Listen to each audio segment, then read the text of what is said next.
حضور اکرم صلی اللہ علیہ وآلہ وسلم کا ارشاد ہے، تمام اعمال کا دار و مدار نیت پر ہے، اور ہر عمل کا نتیجہ ہر انسان کو اس کی نیت کے مطابق ہی ملے گا۔ پس جس کی ہجرت دولت دنیا حاصل کرنے کے لیے ہو یا کسی عورت سے شادی کی غرض سے ہو، پس اس کی ہجرت انہی چیزوں کے لیے ہوگی جن کے حاصل کرنے کی نیت سے اس نے ہجرت کی۔ صحیح بخاری حدیث نمبر 1۔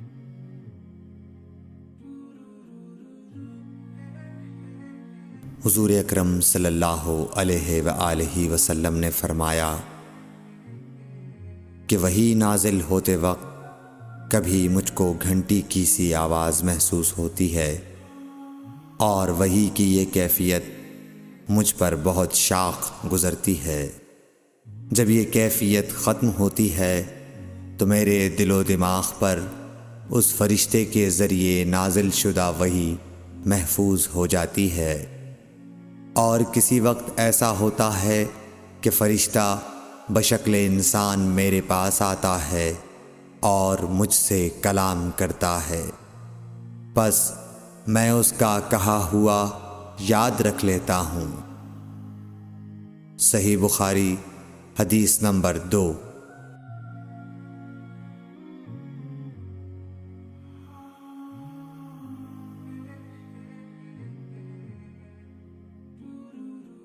حضرت صلی اللہ علیہ وآلہ وسلم پر وحی کا ابتدائی دور اچھے سچے پاکیزہ خوابوں سے شروع ہوا۔ آپ خواب میں جو کچھ دیکھتے وہ صبح کی روشنی کی طرح صحیح اور سچا ثابت ہوتا۔ پھر من جانب قدرت آپ تنہائی پسند ہو گئے، اور آپ نے غار حرا میں خلوت نشینی اختیار فرمائی، اور کئی دن اور رات وہاں مسلسل عبادت اور یاد الہی و ذکر میں مشغول رہنے لگے۔ جب تک گھر آنے کو دل نہ چاہتا توشہ ہمراہ لیے ہوئے وہاں رہتے۔ توشہ ختم ہونے پر ہی اہلیہ محترمہ حضرت خدیجہ رضی اللہ تعالی عنہا کے پاس تشریف لاتے، اور کچھ توشہ ہمراہ لے کر پھر وہاں جا کر خلوت گزین ہو جاتے۔ یہی طریقہ جاری رہا یہاں تک کہ آپ پر حق منکشف ہو گیا، اور آپ غار حرا ہی میں قیام پذیر تھے کہ اچانک حضرت جبرائیل علیہ السلام آپ کے پاس حاضر ہوئے اور کہنے لگے کہ اے محمد پڑھو۔ آپ فرماتے ہیں کہ میں نے کہا کہ میں پڑھنا نہیں جانتا۔ آپ صلی اللہ علیہ وسلم فرماتے ہیں کہ فرشتے نے مجھے پکڑ کر اتنے زور سے بھینچا کہ میری طاقت جواب دے گئی، پھر مجھے چھوڑ کر کہا پڑھو۔ میں نے پھر وہی جواب دیا کہ میں پڑھا ہوا نہیں ہوں۔ اس فرشتے نے مجھ کو نہایت ہی زور سے بھینچا کہ مجھ کو سخت تکلیف محسوس ہوئی، پھر اس نے کہا کہ پڑھ۔ میں نے کہا میں پڑھا ہوا نہیں ہوں۔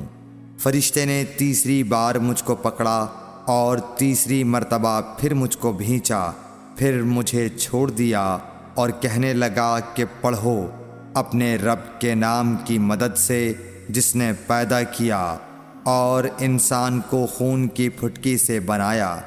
پڑھو، اور آپ کا رب بہت ہی مہربانیاں کرنے والا ہے۔ پس یہی آیتیں آپ حضرت جبرائیل علیہ السلام سے سن کر اس حال میں غار حرا سے واپس ہوئے کہ آپ کا دل اس انوکھے واقعے سے کانپ رہا تھا۔ آپ حضرت خدیجہ کے ہاں تشریف لائے اور فرمایا کہ مجھے کمبل اوڑھا دو، مجھے کمبل اوڑھا دو۔ لوگوں نے آپ کو کمبل اوڑھا دیا۔ جب آپ کا ڈر جاتا رہا تو آپ نے اپنی زوجہ محترمہ حضرت خدیجہ رضی اللہ تعالی عنہا کو تفصیل کے ساتھ یہ واقعہ سنایا، اور فرمانے لگے کہ مجھ کو اب اپنی جان کا خوف ہو گیا ہے۔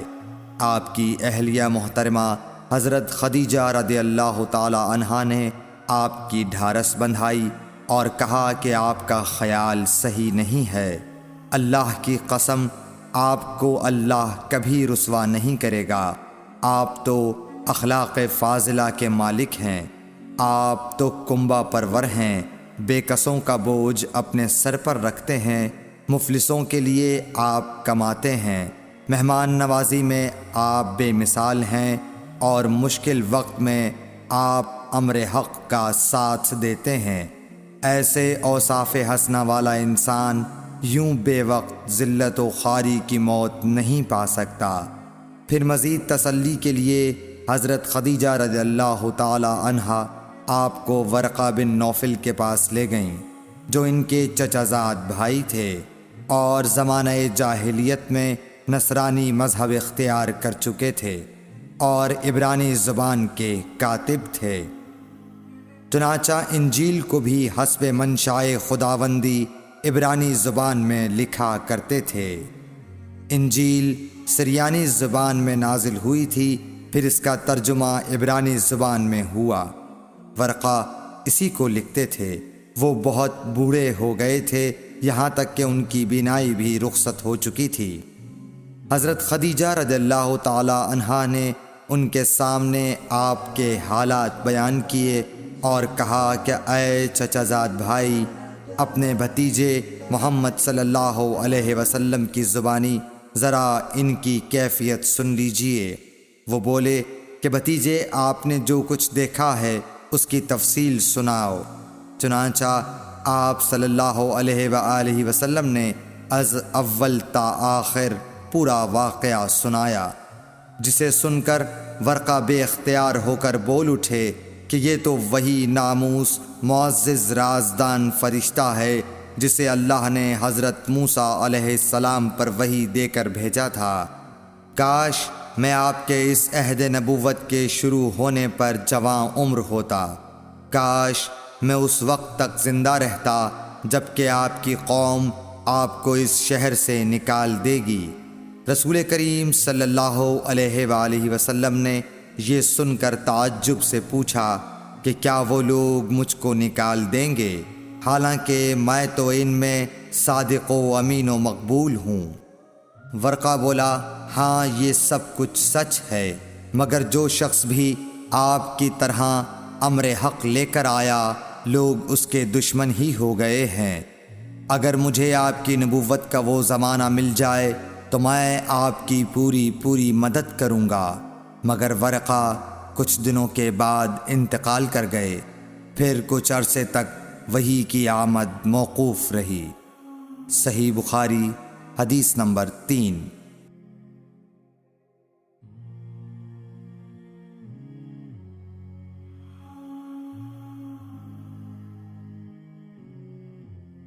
حضور اکرم صلی اللہ علیہ وآلہ وسلم نے وحی کے رک جانے کے زمانے کے حالات بیان فرماتے ہوئے کہا کہ ایک روز میں چلا جا رہا تھا کہ اچانک میں نے آسمان کی طرف ایک آواز سنی اور میں نے اپنا سر آسمان کی طرف اٹھایا۔ کیا دیکھتا ہوں کہ وہی فرشتہ جو میرے پاس غار حرا میں آیا تھا، وہ آسمان و زمین کے بیچ میں ایک کرسی پر بیٹھا ہوا ہے۔ میں اس سے ڈر گیا اور گھر آنے پر میں نے پھر کمبل اوڑھنے کی خواہش ظاہر کی۔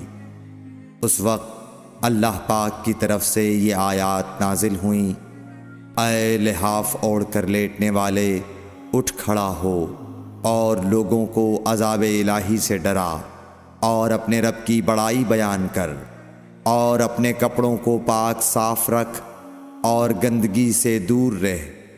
اس کے بعد وہی تیزی کے ساتھ پے در پے آنے لگی۔ صحیح بخاری حدیث نمبر 4۔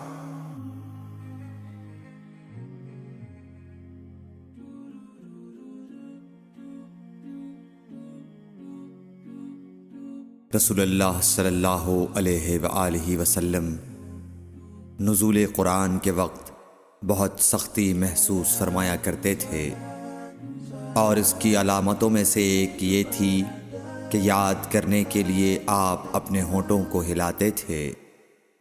ابن عباس رضی اللہ تعالیٰ عنہ نے کہا میں اپنے ہونٹوں کو ہلاتا ہوں جس طرح آپ ہلاتے تھے۔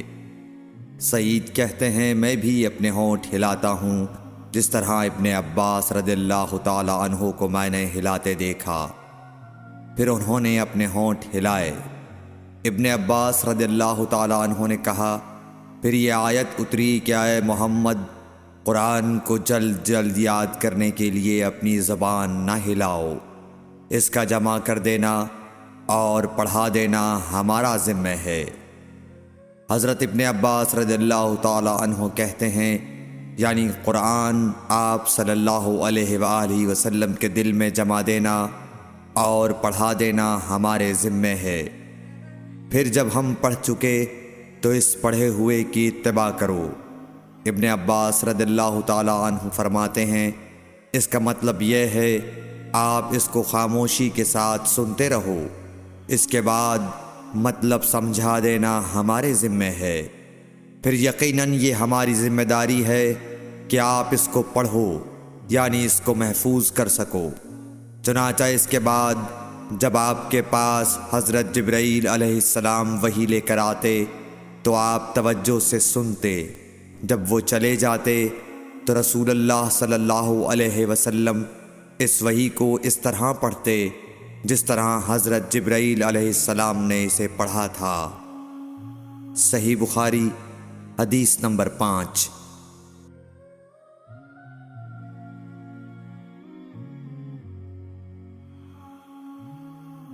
رسول اللہ صلی اللہ علیہ وآلہ وسلم سب لوگوں سے زیادہ جواد سخی تھے، اور رمضان میں دوسرے اوقات کے مقابلے میں جب جبرائیل علیہ السلام آپ صلی اللہ علیہ وآلہ وسلم سے ملتے بہت ہی زیادہ جود و کرم فرماتے۔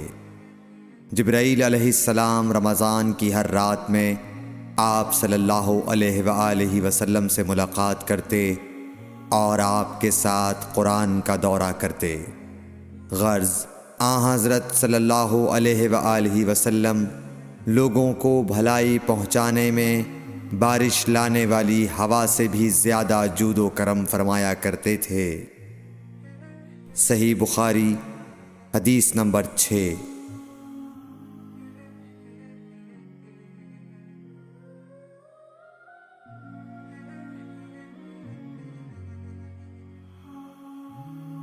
ہرقل شاہ روم نے قریش کے قافلے میں ایک آدمی بلانے کو بھیجا، اور اس وقت یہ لوگ تجارت کے لیے ملک شام گئے ہوئے تھے، اور یہ وہ زمانہ تھا جب رسول اللہ صلی اللہ علیہ وسلم نے قریش اور ابو سفیان سے ایک وقتی عہد کیا ہوا تھا۔ جب ابو سفیان اور دوسرے لوگ ہرقل کے پاس ایلیا پہنچے جہاں ہرقل نے دربار طلب کیا تھا، اس کے گرد روم کے بڑے بڑے لوگ، علماء، وزراء و امراء بیٹھے ہوئے تھے۔ ہرقل نے ان کو اور اپنے ترجمان کو بلوایا، پھر ان سے پوچھا کہ تم میں سے کون شخص مدعی رسالت کا زیادہ قریبی عزیز ہے؟ ابو سفیان کہتے ہیں کہ میں بول اٹھا کہ میں اس کا سب سے زیادہ قریبی رشتہ دار ہوں۔ یہ سن کر ہرقل نے حکم دیا کہ اس ابو سفیان کو میرے قریب لا کر بٹھاؤ اور اس کے ساتھیوں کو اس کی پیٹھ کے پیچھے بٹھا دو۔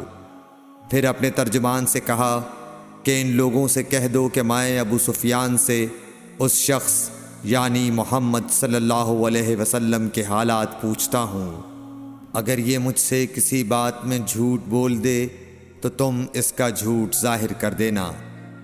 ابو سفیان کا قول ہے کہ خدا کی قسم اگر مجھے یہ غیرت نہ آتی کہ یہ لوگ مجھ کو جھٹلائیں گے تو میں آپ صلی اللہ علیہ وسلم کی نسبت ضرور غلط گوئی سے کام لیتا۔ خیر، پہلی بات جو ہرقل نے مجھ سے پوچھی وہ یہ کہ اس شخص کا خاندان تم لوگوں میں کیسا ہے؟ میں نے کہا وہ تو بڑے اونچے عالی نسب والے ہیں۔ کہنے لگا اس سے پہلے بھی کسی نے تم لوگوں میں ایسی بات کہی تھی؟ میں نے کہا نہیں۔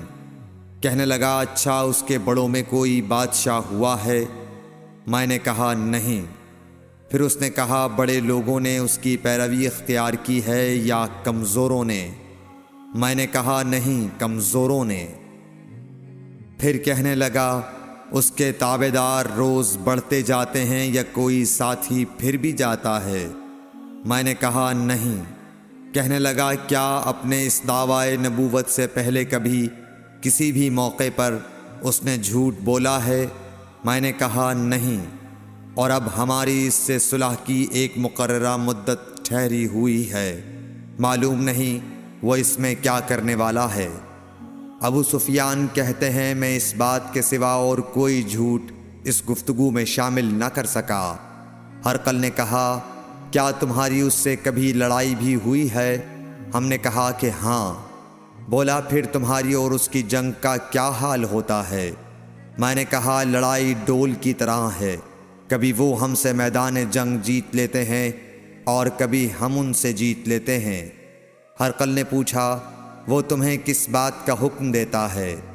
میں نے کہا وہ کہتا ہے کہ صرف ایک اللہ ہی کی عبادت کرو، اس کا کسی کو شریک نہ بناؤ، اور اپنے باپ دادا کی شرک کی باتیں چھوڑ دو، اور ہمیں نماز پڑھنے، سچ بولنے، پرہیزگاری اور صلہ رحمی کا حکم دیتا ہے۔ یہ سب سن کر پھر ہرقل نے اپنے ترجمان سے کہا کہ ابو سفیان سے کہہ دے کہ میں نے تم سے اس کا نسب پوچھا تو تم نے کہا کہ وہ ہم سے عالی نسب ہے، اور پیغمبر اپنی قوم میں عالی نسب ہی بھیجے جایا کرتے ہیں۔ میں نے تم سے پوچھا کہ دعوی نبوت کی یہ بات تمہارے اندر اس سے پہلے کسی اور نے بھی کہی تھی؟ تو تم نے جواب دیا کہ نہیں۔ تب میں نے اپنے دل میں کہا کہ اگر یہ بات اس سے پہلے کسی اور نے کہی ہوتی تو میں سمجھتا کہ اس شخص نے بھی اسی بات کی تقلید کی ہے جو پہلے کہی جا چکی ہے۔ میں نے تم سے پوچھا کہ اس کے بڑوں میں کوئی بادشاہ بھی گزرا ہے؟ تو تم نے کہا کہ نہیں۔ تو میں نے دل میں کہا کہ ان کے بزرگوں میں سے کوئی بادشاہ ہوا ہوگا تو کہہ دوں گا کہ وہ شخص اس بہانے اپنے آباء و اجداد کی بادشاہت اور ان کا ملک دوبارہ حاصل کرنا چاہتا ہے۔ اور میں نے تم سے پوچھا کہ اس بات کے کہنے یعنی پیغمبری کا دعویٰ کرنے سے پہلے تم نے کبھی اس کو دروغ گوئی کا الزام لگایا ہے؟ تم نے کہا کہ نہیں۔ تو میں نے سمجھ لیا کہ جو شخص آدمیوں کے ساتھ دروغ گوئی سے بچے وہ اللہ کے بارے میں کیسے جھوٹی بات کہہ سکتا ہے۔ اور میں نے تم سے پوچھا کہ بڑے لوگ اس کے پیرو ہوتے ہیں یا کمزور آدمی؟ تم نے کہا کمزوروں نے اس کی اتباع کی ہے۔ تو دراصل یہی لوگ پیغمبروں کے متبعین ہوتے ہیں۔ اور میں نے تم سے پوچھا کہ اس کے ساتھی بڑھ رہے ہیں یا کم ہو رہے ہیں؟ تم نے کہا کہ وہ بڑھ رہے ہیں، اور ایمان کی کیفیت یہی ہوتی ہے حتیٰ کہ وہ کامل ہو جاتا ہے۔ اور میں نے تم سے پوچھا کہ آیا کوئی شخص اس کے دین سے ناخوش ہو کر مرتد بھی ہو جاتا ہے؟ تم نے کہا نہیں۔ تو ایمان کی خاصیت بھی یہی ہے، جن کے دلوں میں اس کی مسرت رچ بس جائے وہ اس سے لوٹا نہیں کرتے۔ اور میں نے تم سے پوچھا کہ آیا وہ کبھی عہد شکنی کرتے ہیں؟ تم نے کہا نہیں۔ پیغمبروں کا یہی حال ہوتا ہے، وہ عہد کی خلاف ورزی نہیں کرتے۔ اور میں نے تم سے کہا کہ وہ تم سے کس چیز کے لیے کہتے ہیں؟ تم نے کہا کہ وہ ہمیں حکم دیتے ہیں کہ اللہ کی عبادت کرو، اس کے ساتھ کسی کو شریک نہ ٹھہراؤ، اور تمہیں بتوں کی پرستش سے روکتے ہیں، سچ بولنے اور پرہیزگاری کا حکم دیتے ہیں۔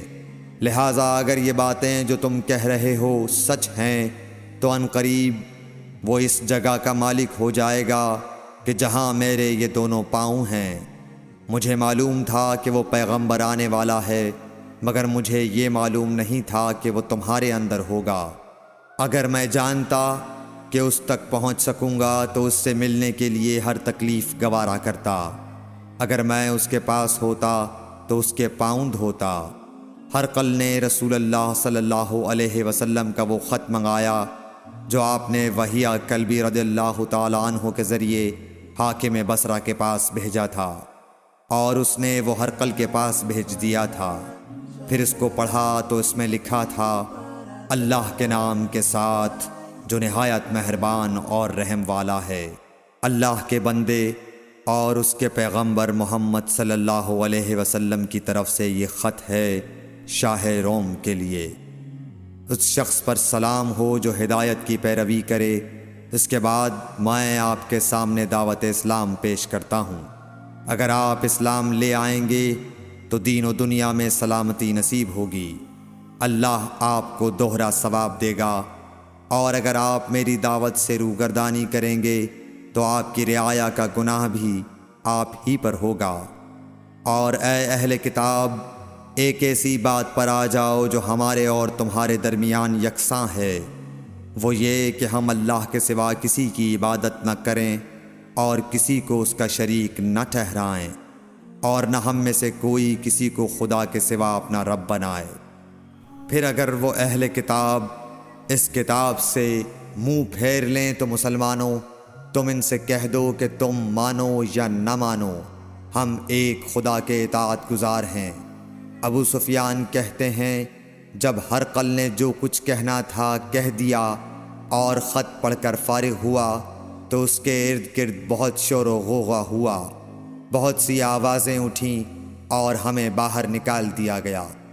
تب میں نے اپنے ساتھیوں سے کہا کہ ابو کبشہ کے بیٹے، حضرت صلی اللہ علیہ وسلم کا معاملہ تو بہت بڑھ گیا۔ دیکھو تو اس سے بنی اصفر روم کا بادشاہ بھی ڈرتا ہے۔ مجھے اس وقت سے اس بات کا یقین ہو گیا کہ حضور صلی اللہ علیہ وسلم عنقریب غالب ہو کر رہیں گے، حتیٰ کہ اللہ نے مجھے مسلمان کر دیا۔ راوی کا بیان ہے کہ ابن ناطور ایلیا کا حاکم ہرقل کا مصاحب اور شام کے نصارہ کا لاٹ پادری بیان کرتا تھا کہ ہرقل جب ایلیا آیا ایک دن صبح کو پریشان اٹھا تو اس کے درباریوں نے دریافت کیا کہ آج ہم آپ کی حالت بدلی ہوئی پاتے ہیں، کیا وجہ ہے؟ ابن ناطور کا بیان ہے کہ ہرقل نجومی تھا، علم نجوم میں وہ پوری مہارت رکھتا تھا۔ اس نے اپنے ہم نشینوں کو بتایا کہ میں نے آج رات ستاروں پر نظر ڈالی تو دیکھا کہ ختنہ کرنے والوں کا بادشاہ ہمارے ملک پر غالب آ گیا ہے۔ بھلا اس زمانے میں کون لوگ ختنہ کرتے ہیں؟ انہوں نے کہا کہ یہود کے سوا کوئی ختنہ نہیں کرتا، سو ان کی وجہ سے پریشان نہ ہوں۔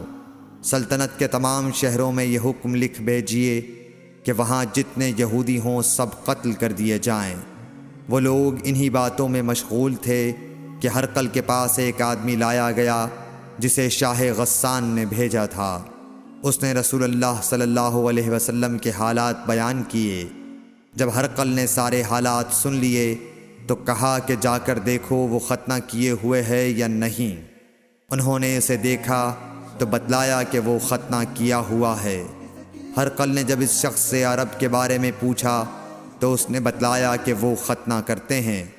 تب ہرقل نے کہا کہ یہی محمد صلی اللہ علیہ وسلم اس امت کے بادشاہ ہیں جو پیدا ہو چکے ہیں۔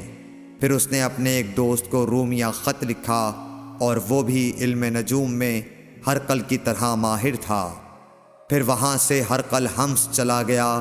ابھی حمص سے نکلا نہیں تھا کہ اس کے دوست کا خط اس کے جواب میں آ گیا۔ اس کی رائے بھی حضور صلی اللہ علیہ وسلم کے ظہور کے بارے میں ہرقل کے موافق تھی کہ محمد صلی اللہ علیہ وسلم واقعی پیغمبر ہیں۔ اس کے بعد ہرقل نے روم کے بڑے آدمیوں کو اپنے حمص کے محل میں طلب کیا اور اس کے حکم سے محل کے دروازے بند کر لیے گئے۔